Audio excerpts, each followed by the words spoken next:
Salut et bienvenue dans cette vidéo du cours algorithmique. Cette vidéo est consacrée à la structure répétitive. Dans la vidéo 3, j'ai dit que les traitements dans un algorithme peuvent avoir les structures suivantes, donc la structure séquentielle, la structure conditionnelle et la structure répétitive. Dans la vidéo 4, j'ai expliqué la structure conditionnelle et dans cette vidéo qui sera consacrée à la structure répétitive. Allez-y. Alors, pour comprendre la structure répétitive, prenons l'exemple suivant. Alors, écrire l'algorithme permettant d'afficher les nombres entiers compris entre deux nombres entrés au clavier. Alors, par exemple, si vous tapez pour le premier nombre 14 et le deuxième nombre 24, donc les nombres compris entre 14 et 24 seront 15, 16, 17, 18, 19, 20, 21, 22 et 23. Alors, nous allons écrire cet algorithme. Alors, voici l'algorithme donc permettant d'afficher les valeurs, les entiers compris entre 1 et N2. Alors, d'abord, nous créons trois variables, N1, N2 et X.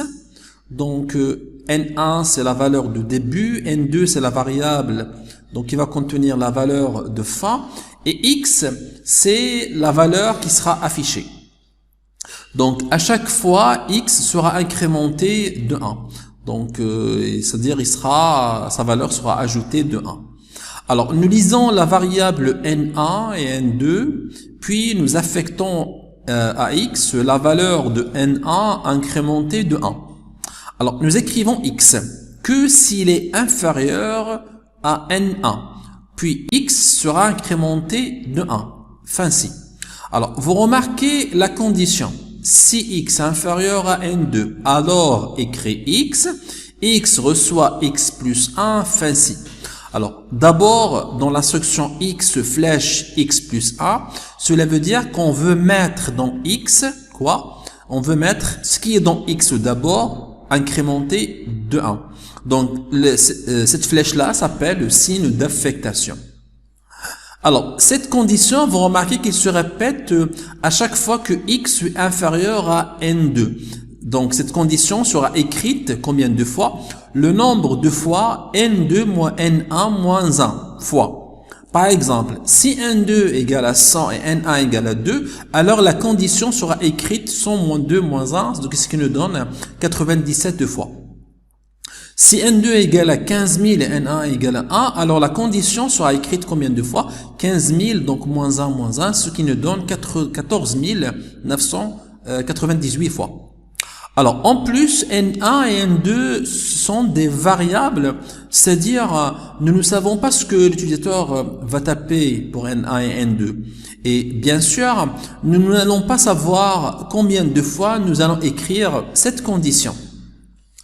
Alors, heureusement, il y a une façon d'exprimer la répétition de l'exécution des instructions.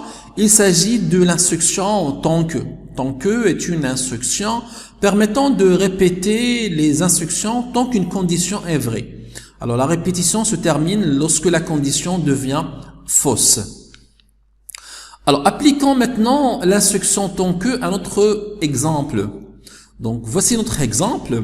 Donc, après la déclaration de trois variables N1, N2 et X, alors nous lisons N1 puis N2. Ensuite, nous initialisons X par N1 incrémenté de 1. Alors, tant que X inférieur à N2, faire, c'est-à-dire si X est inférieur à N2, les deux instructions vont être exécutées. Écrire X et X reçoit X plus 1. Alors, fin tant que va permettre de revenir à la condition tant que X inférieur à N2 faire. Donc, ainsi, les deux instructions écrire X reçoit X plus 1 vont se répéter tant que la condition, alors quelle condition? X est inférieur à N2. Alors, une fois X devient égal à N2, la répétition se termine.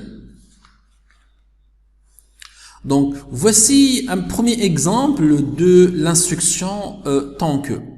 Alors, prenons un deuxième exemple, donc toujours de l'instruction tant que, donc écrire l'algorithme qui fait entrer 10 notes et de calculer la moyenne de ces 10 notes. Alors, voici l'algorithme. Donc, alors dans cet algorithme, nous aurons besoin des variables suivantes. Alors, la variable note qui va contenir les notes entrées au clavier. Donc, attention, il faut pas oublier que à chaque lecture de la note, l'ancienne note sera écrasée. C'est-à-dire que la variable note ne va pas conserver toutes les notes saisies. À un instant donné, la variable note contient une et une seule valeur. Alors, c'est pour ça que nous allons utiliser une autre variable somme. Alors, la variable somme reçoit la somme des notes. Donc, à chaque fois qu'on lit une note, cette dernière, c'est-à-dire la note, sera ajoutée à la somme. La variable moyenne, cette variable reçoit la moyenne de 10 notes. Et le compteur, cette variable, compte le nombre des notes lues. Alors, la variable compteur, comme vous le remarquez, est initialisée à 1. Pourquoi? Parce que on va saisir la première note. La variable somme est initialisée à 0 parce que jusqu'à maintenant, nous n'avons pas encore lu une note. Alors, la condition de l'instruction tant que compteur inférieur ou égal à 10, donc tant que compteur inférieur ou égal à 10, cette instruction va répéter les instructions comprises entre tant que et fin tant que.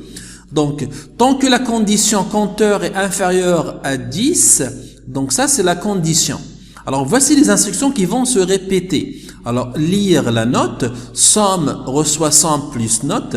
Donc, je fais un rappel, la flèche ici veut dire un signe d'affectation. Donc, on dit somme reçoit somme plus note et compteur reçoit compteur plus 1. Donc, ça, c'est des instructions qui vont se répéter 10 fois. Alors, au début, la condition est vraie. Pourquoi? Parce que le compteur est initialisé à 1 et voilà, il est inférieur à 10. Donc, à chaque fois, nous allons lire la note, donc A. On va ajouter la note lue à la variable somme et on va à chaque fois incrémenter compteur. Ça veut dire qu'on va lire la note suivante. Lorsque compteur a la valeur 11 d'instruction tant que prenne fin. Pourquoi? Parce que la condition n'est pas remplie. 11 n'est pas inférieur à 10. Alors, l'instruction suivante qui vient après tant que sera exécutée. Alors, c'est quoi cette instruction? C'est écrire la moyenne. Alors, cette instruction affiche la valeur de la moyenne. Vous remarquez que cette instruction est en dehors de tant que. Pourquoi? Tout simplement, cette instruction va afficher la moyenne une seule fois. C'est-à-dire qu'il ne va pas afficher la moyenne plusieurs fois. Donc voilà, j'arrive à la fin de cette vidéo consacrée à la structure répétitive. Je vous dis merci d'avoir regardé cette vidéo et à très bientôt.